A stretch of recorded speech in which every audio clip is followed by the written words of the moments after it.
முதலாம் உலகப் போர் தீவிரமாக நடந்துட்டுருக்குது. மக்கள் எல்லாமே உயிர் பயத்தோடு வாழ்ந்து கொண்டிருக்காங்க. நாடுகளெல்லாம் மோதிக்கொள்கிறது. பொதுமக்கள் எல்லாமே பெரிய பாதிப்புக்கு உள்ளாகிறாங்க. இந்தியாவில் இருக்கக்கூடிய அதிகாரிகள் எல்லாருமே ஒரே ஒரு சாமியாரை தேடி ஓடி வராங்க.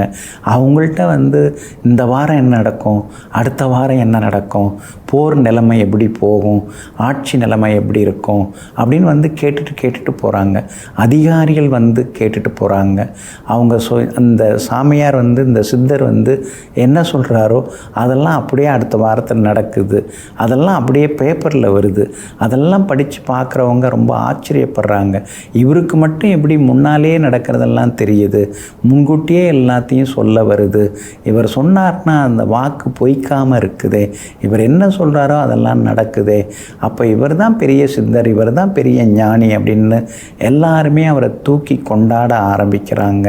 இந்த சித்தரை தேடி வெளிமாநிலம் வெளிநாட்டிலிருந்து பல யோகிகள், ஞானிகள், தவசிகள் அவங்க எல்லாமே போவாங்க. இவர்கிட்ட உட்கார்ந்து பேசுவாங்க. இவருடைய வார்த்தைகளில் அவங்களுக்கு சந்தோஷத்தை கொடுக்கும். அவங்க கேள்விகளுக்கெல்லாம் அற்புதமான பதில்களை கூறுவார்.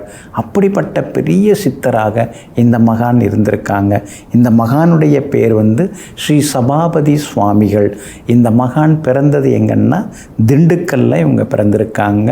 1892ஆம் ஆண்டு இந்த மகான் திண்டுக்கல்ல அவதரித்தாங்க. சின்ன வயசுலேயே விளையும் பயிர் முளையிலே தெரியும்னு சொல்லுவாங்க இல்லைங்களா, சின்ன வயசுலேயே ஒரு ஓரமாக ஒதுங்கியிருப்பாங்க. அவ்வளோவா யார்கிட்டையும் பெருசாக பேசிக்க மாட்டாங்க. ஆனால் அதே நேரத்தில் படிப்பில் நம்பர் 1. அது எந்த சப்ஜெக்டாக இருந்தாலும் சரி எல்லாத்துலேயுமே நம்பர் 1ஆக வந்திருக்காங்க. மேலே மேலே படிக்கிறதுக்கு ஆர்வப்பட்டிருக்காங்க. புத்தகங்கள் மட்டும் இல்லாமல் மனிதர்களையும் படித்து கொண்டே இருந்தாங்க. சுற்றி முற்றி இருக்கிறவங்களாம் யார், எப்படிப்பட்டவங்க, அந்த மாதிரி எல்லாமே ஆர்வமாக இருந்திருக்காங்க. கல்வி மட்டும் இல்லை, ஒழுக்கத்திலையும் நம்பர் 1ஆக இருந்திருக்காங்க. சாஸ்திர ஞானம், வேதங்கள், ஆகமங்கள், இதிகாசங்கள் எல்லாத்தையும் படிச்சிருக்காங்க.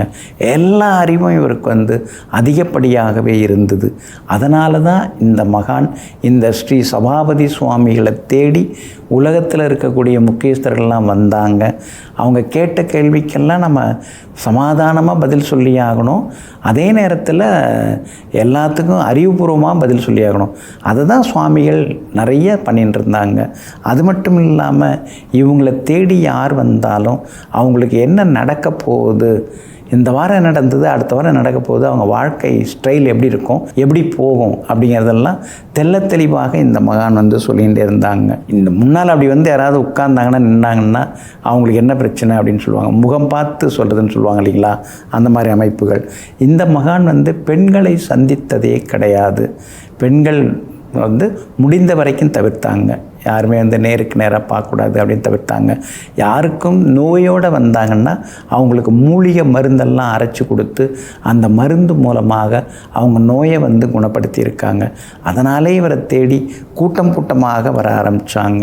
அதே மாதிரி இந்த மகான் சொன்னது எல்லாமே நடந்திருக்குங்க. உட்கார்ந்த இடத்திலேயே இவருக்கு ஞானம் கிடச்சிருக்கு. மற்றவங்க மாதிரி அங்கே போனோம், இங்கே போனோம், மலை ஏறணும், காடு ஏறணும், கடவுளை பார்த்தோங்கிறதெல்லாம் கிடையாது. உட்கார்ந்த இடத்துலையே ஜபம், தபம் இதெல்லாம் செய்து எல்லோருக்கும் நல்லது செய்ய ஆரம்பித்தாங்க. திண்டுக்கல்லில் முதலாக தைப்பூச திருவிழா அதை பெருவிழாவாக்கி வருஷா வருஷம் கொண்டாட ஆரம்பித்தது இந்த மகான் தான்.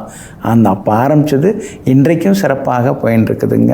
அப்படிப்பட்ட மிகப்பெரிய மகான் ஜனவரி மாதம் 28ஆம் தேதி 1959 பரிபூரணம் ஆனாங்க.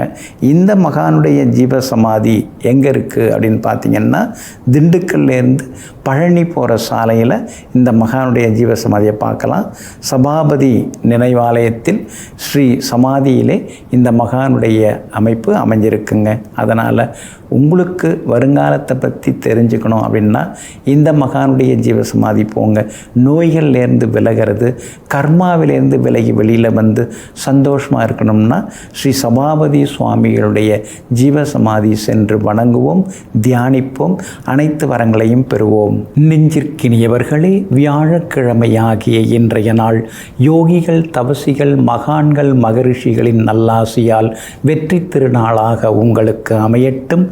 மீண்டும் நாளை காலை சந்திப்போம். நன்றியுடன் உங்கள் ஜோதிட முனைவர் KP வித்யாதரன். வணக்கம்.